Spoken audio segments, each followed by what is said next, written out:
où nous parlons mooy ki nga xam ne mën na garantir la stabilité du pays la préservation des acquis te won nañu ni que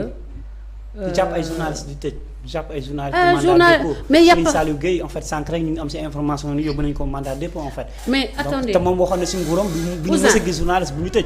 mais parce que moom il comptait sur la bonne foi des journalistes on pensait pas que Ousmane Sonko man li ma la interprétation boobu noonu man en tout cas man je le trouve même trop patient su ma nekkoon président kon waxtuñu ko du léegi la ñu doog a téye sëñ Saliou Gueye être journaliste n'est pas un permis c'est pas un permis de diffamer être journaliste ne donne pas aux journalistes le permis d'appeler à l'insurrection être journaliste ne permet pas ne donne pas un permis un blanc-seing kat wax ma clan président Macky Sall dites-moi non kooku attends yëpp dégg nañ ko en fait mais c'est pas un journaliste qui a dit ça. mais ki ko wax lan moo tax toppewuñ ko en fait de l'appel à. dama ne. ki ko def. est-ce que c'est un journaliste. c'est pas un journaliste mais est-ce que raison la en fait. mais dañ ko woo quand même wax boobu dafa rëy. mais bon je sais même pas ndax woo nañ ko ou pas. mais je veux vous dire que. il faut que les gens arrêtent d'aller se réfugier sous la casquette ñu nëbbatu ci casquettu taskatu xibaar. pour mën a wax lu leen neex mën a sosal ku leen neex mën a wax loo xam ni mën na taal réew parce que réew tam dafa am ay chartes te li important li gën a important la première responsabilité du président Macky Sall mooy que Sénégal yow boo xëyee nga xëy si liggéey doo ragal ni ay bal yuy romb non listen non loolu c'est l'éducation qui le fait et la formation les compétences professionnelles parce que on vous a appris que faire et qu'est-ce qu'il ne faut pas faire mais quand le journaliste est un politicien encagoulé et même pas parce que Pape Alé Niang c'est un journaliste waaw mais donc bu ñu jàppee journaliste bi nga xam ne politicien la engagé wu ouvertement dans une lutte politique il faut restreindre l'action dans le champ politique faut pas maintenant invoquer le manteau de journaliste pour que la personne soit soustrait de ses responsabilités ou soit absous de ses fautes loolu mooy problème bi il ne faut pas non plus qu'on dise qu'il y a des détenus politiques parce que des terroristes des pyromanes voilà non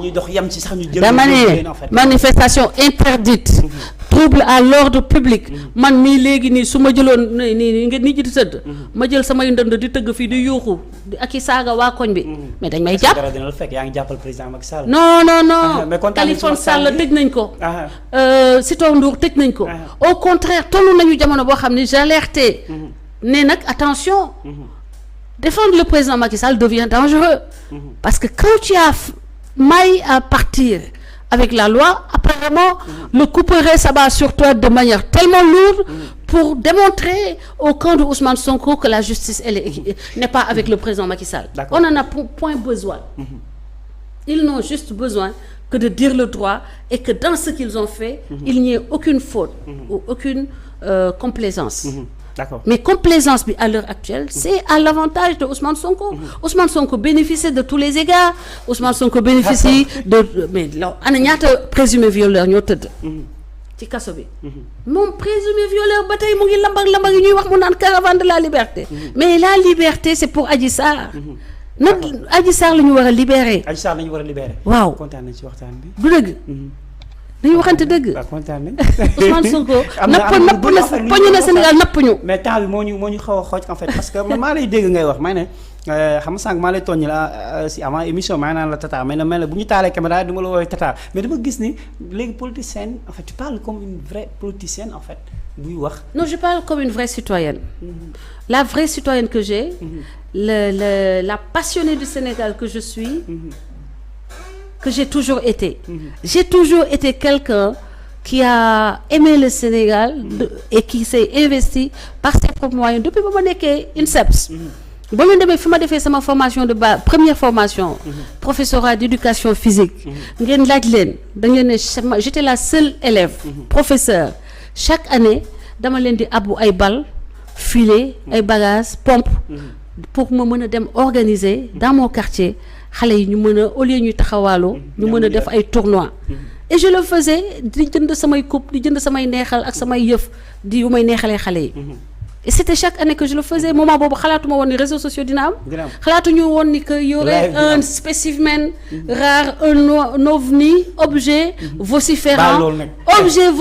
non identifiable non xam nga li ma wax ovni du saaga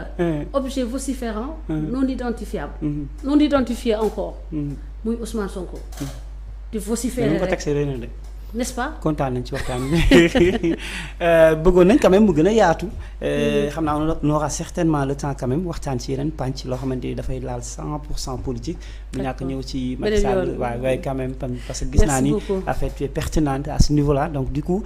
dinañ choisir beneen jour par rapport ak loo ko temps bi maye ba ma la fataatee ba nga ñëwaat rek après ñu dóor ko mais lan ngay daanelee waxtaan bi li may wax rek mooy vraiment kontaan naa ci waxtaan bi j'aimerais voir le kontaan naa ci waxtaan bi et puis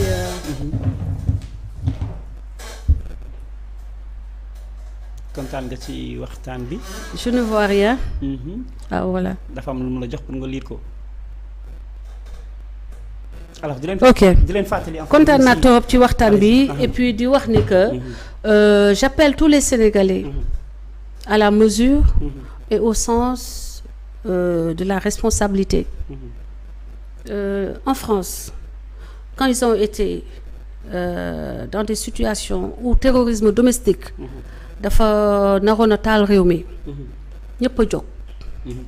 Amérique actuellement ils font face à un phénomène comme Ousmane Sonko muy Donald Trump dañoo jóg taxaw en 24 heures ou une semaine il y avait 600 militants de Donald Trump dans la prison après les événements déplorables du Capitole. Kenn mësut a wax de par le monde que Joe Biden, le président américain,